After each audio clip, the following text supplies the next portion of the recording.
So hopefully you received your project in the mail, and I want to walk you through to make this as less confusing as possible. Sometimes when you have a lot of cuts, this can be confusing. This is not as hard as it may appear, so I just want to walk you through to help you with that. So I always like to start with it together. You know, sometimes in the mail it does get a little jumbled up, but I'm going to start by making you know, a tape line here. There's not a whole lot of parts to here, but I'm going to start by taking the center of the sunflower off to the side. I'm going to take the word welcome off. It comes in 2 pieces, and you want to be careful with this. It is fragile until you get it glued down. I'm going to lift up this grit, okay?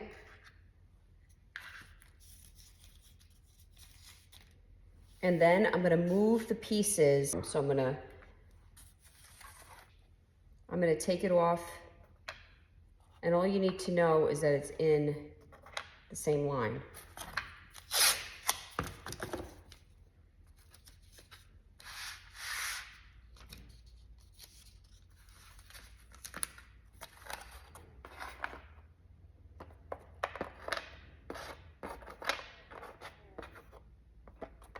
And as you lift it, you just want to keep the same pattern going. So once you find the first one, putting it back in, it's going to be easy. You're going to know which one's next, so forth and so on.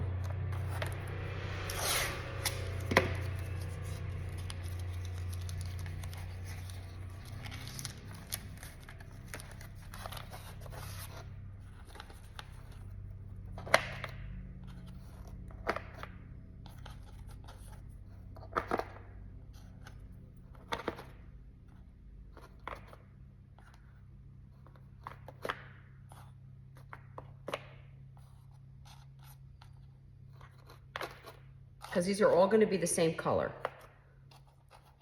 Okay? So we know once we find the first one back on this reel or back of this sunflower, then we're just going to go and put them back in. Okay? So you definitely want tape to help with these parts. This way you know you're not going to lose them.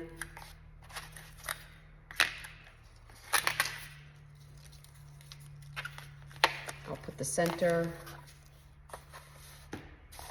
okay? And then these 2 parts are pretty easy.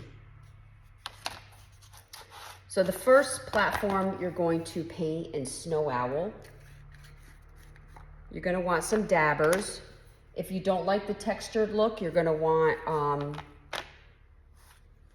a paintbrush. I personally just like to take the dabber. My first coat, just get a layer on. I like to go from the center off the panel, and this way you don't get globs of paint on the edge. This is just the first coat.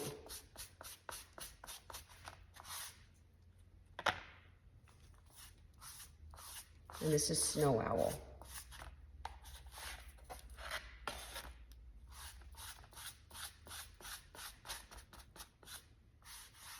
And then once I get it on, I kind of go across and make it smooth.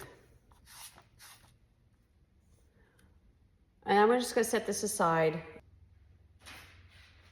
If you like a real smooth finish, it doesn't hurt to hit it very quickly with a piece of sandpaper or a sanding block.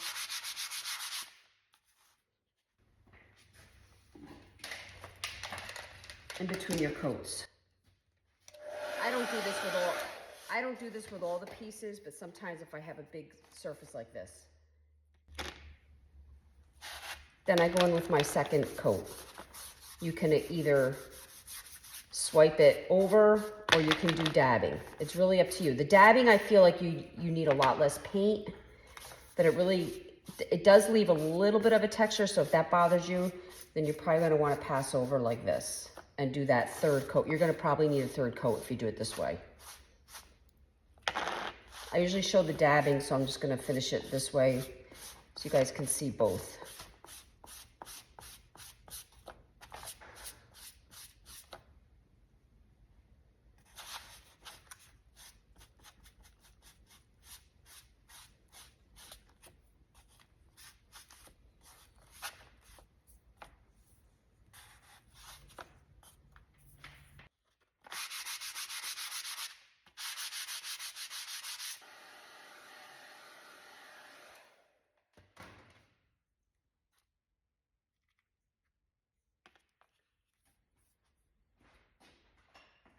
Sometimes my last coat, I just missed a very little bit with some water. Not too much, because you don't really want your MDF to be saturated in water. But it just kind of makes your paint flow a little smoother and can kind of take some of those brush marks away.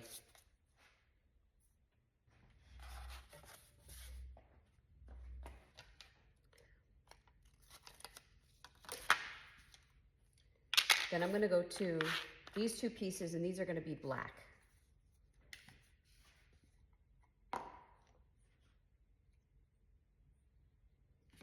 I load.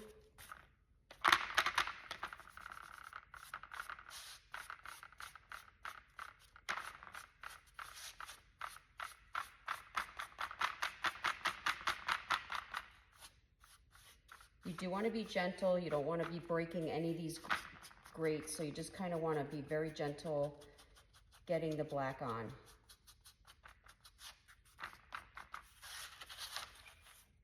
And I'm probably going to do 2 coats of this, just because I don't want to glob the paint on.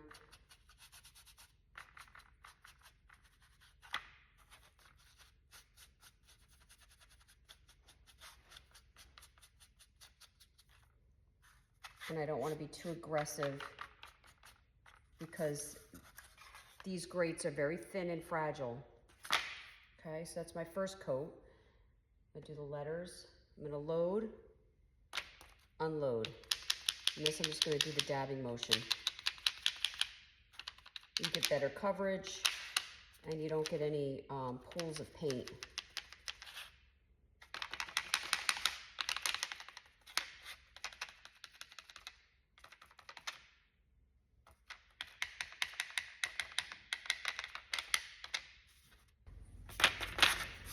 Then I'm going to go in with the second coat.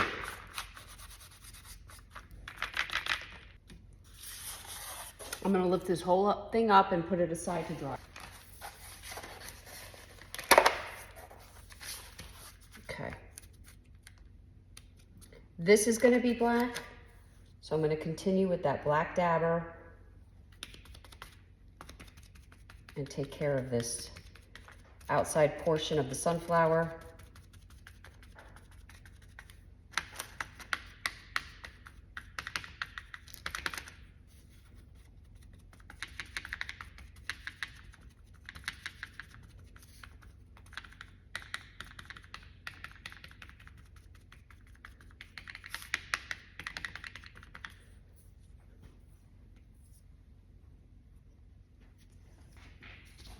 And then I'm going to go in with some goldenrod. And that's what I'm going to be using on the petals.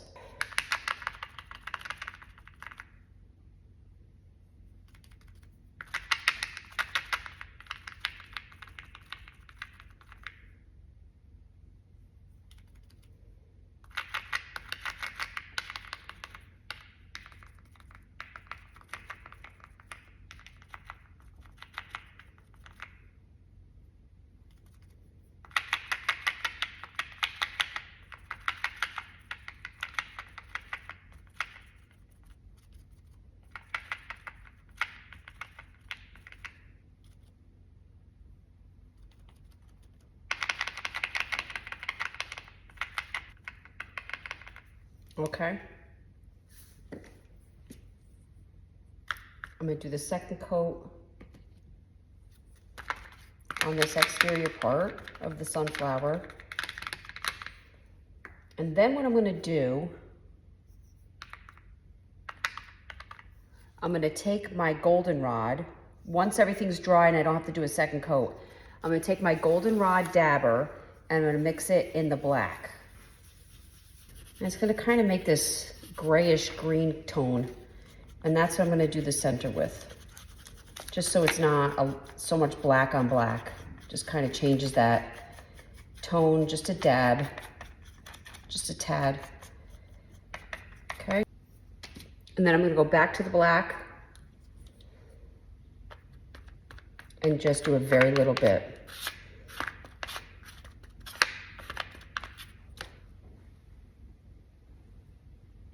Okay.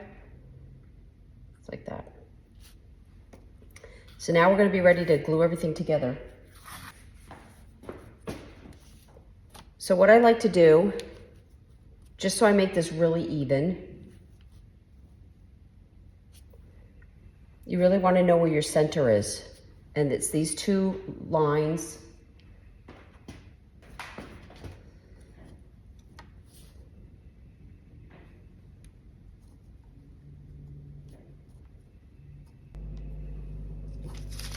So I'm going to take my glue and I'm going to put a little dab in each of these squares.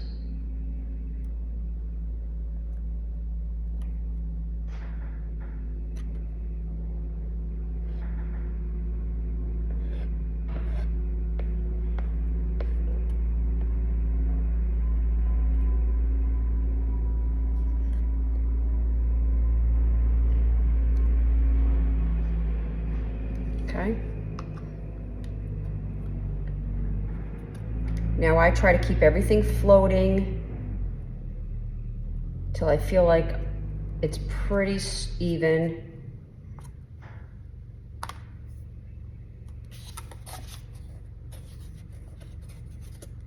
Because you don't have much time. I'm using that stick fast glue.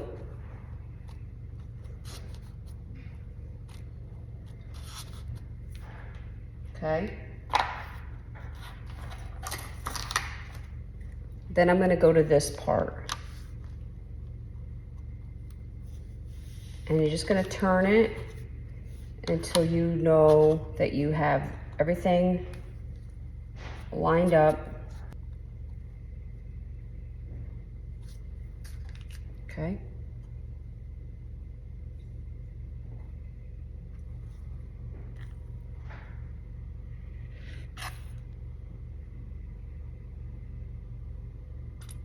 I may just put like a dot of glue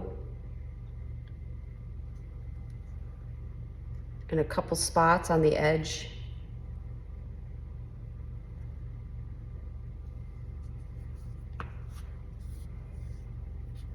You're going to hover it.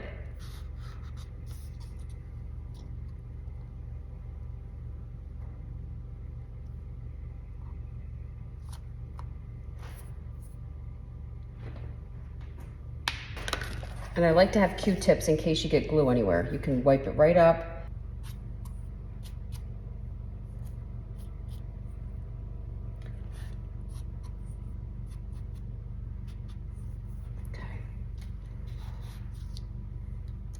So now we're going to go back to our board here with all the parts, and we know this is the first one. I'm going to test it just to make sure that it falls in, and you can pull it right back out with a piece of tape. Okay, because once we have our first one, we know that the rest is easy. You can either put the glue here, you could put the glue inside here. It's really whatever you need. You don't need glue everywhere. You just need a couple spots, and then you're gonna put it in. Okay. Let me just get myself in a little better situation here. I don't want to get anything on my white or my black. Black is hard and white is hard. So now I'm going to go to my next piece.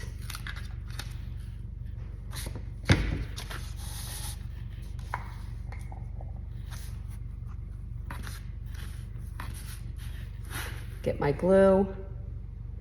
Again, you could dab it right on the inside of here. And then you don't have to worry about getting your fingers on the glue. You're going to set it in just like a puzzle piece and just press. And I'm going to do this going all the way around.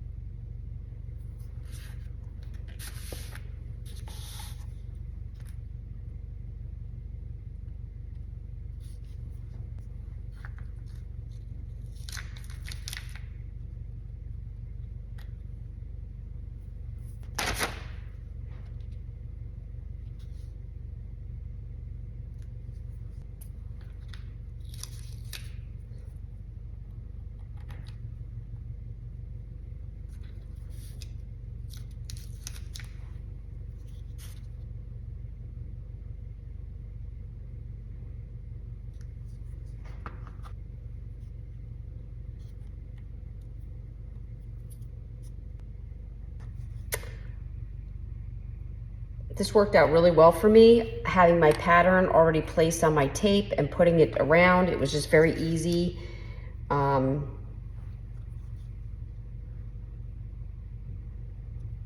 I hope for you it worked just as well. There.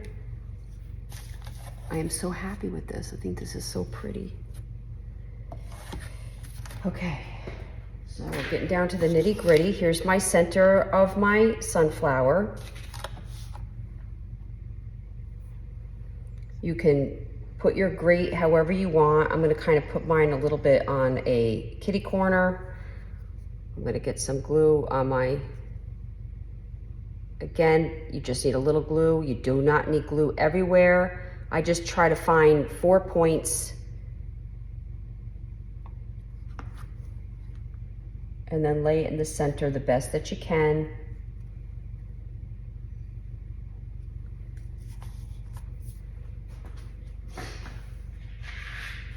And now we have our word, welcome.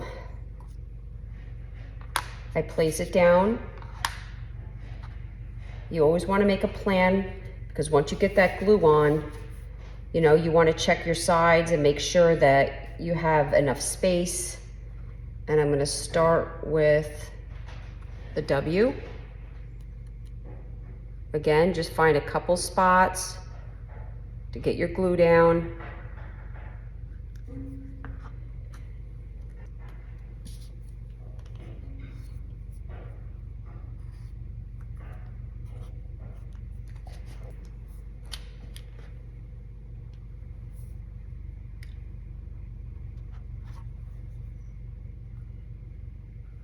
And then I'm going to go to the rest of the word.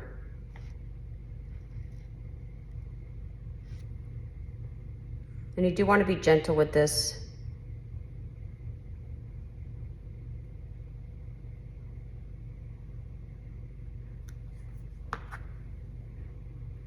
Hover it.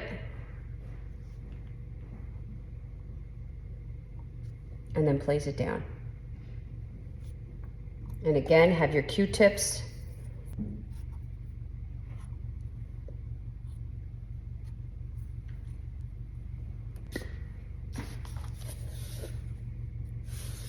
So at this point, you're going to put jute in your holes. I do have some black and white jute that I particularly like for this.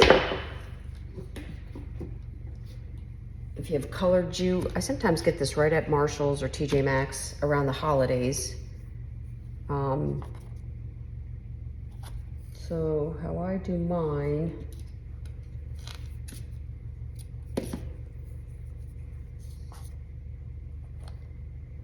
is I drop one in each hole, okay?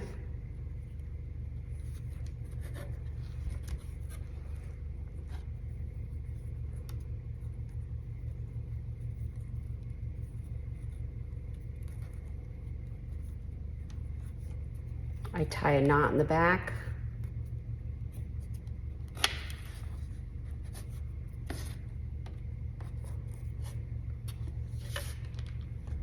And then it's nice and neat from the front side. And then I just cut the excess. You can go ahead and paint the back of your sign. I'm not gonna waste my time doing that with you. You can do that on your own. And then we're gonna go ahead and top coat front and back to seal it nice. And this is for a covered porch, you know, or inside your door area. You do not want this to get wet. So I hope you enjoyed your craft for this month. And we already have next month planned. And we will see you then. Thank you.